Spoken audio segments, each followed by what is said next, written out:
టాలీవుడ్ నుంచి ఇద్దరు pan India star హీరోల సినిమా హీరోయిన్ విషయంలో దీపికా పదుకునే హాట్ టాపిక్ అయిన సంగతి తెలిసిందే.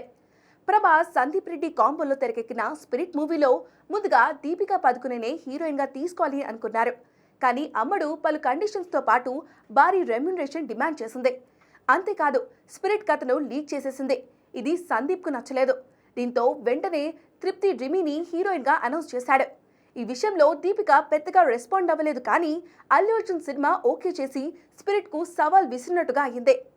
తాజాగా అట్లీ దర్శకత్వంలో బన్నీ చేస్తున్న సినిమాలో దీపిక హీరోయిన్ గా నటిస్తున్నట్లుగా ఒక సూపర్ వీడియో రిలీజ్ చేశారు మేకర్స్.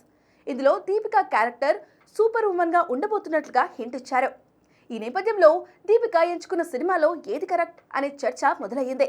దీపికకు స్పిరిట్ కథ తెలుసు. అది లీక్ చేయగా ఒక ఏ రేటెడ్ స్టోరీగా బాలీవుడ్ లో ప్రచారం జరిగింది. అందుకే దీపికపై ఫైర్ అయ్యాడు సందీప్. ఇప్పుడు బన్నీ ప్రాజెక్ట్ లో ఈ బోల్డ్ బ్యూటీ జాయిన్ అయ్యింది. మేకర్స్ ఈ అమ్మడు పెట్టిన కండిషన్స్ కు ఓకే చెప్పారా, లేదంటే స్పిరిట్ కు ధీటుగా దీపిక ఈ ప్రాజెక్ట్ కు కమిట్ అయ్యిందా, లేదా తన పాత్ర నచ్చి ఓకే చెప్పిందా అనేది ఆసక్తికరంగా మారింది. ఈ రెండు సినిమాలు హిట్ అయితే ఓకే, కానీ స్పిరిట్ హిట్ అయితే దీపిక గోల్డెన్ ఛాన్స్ మిస్ అయినట్లే. ఒకవేళ స్పిరిట్ తేడా కొట్టి బన్నీ ప్రాజెక్ట్ హిట్ అయితే దీపిక డిసిషన్ కరెక్ట్ అనే అనుకోవచ్చు.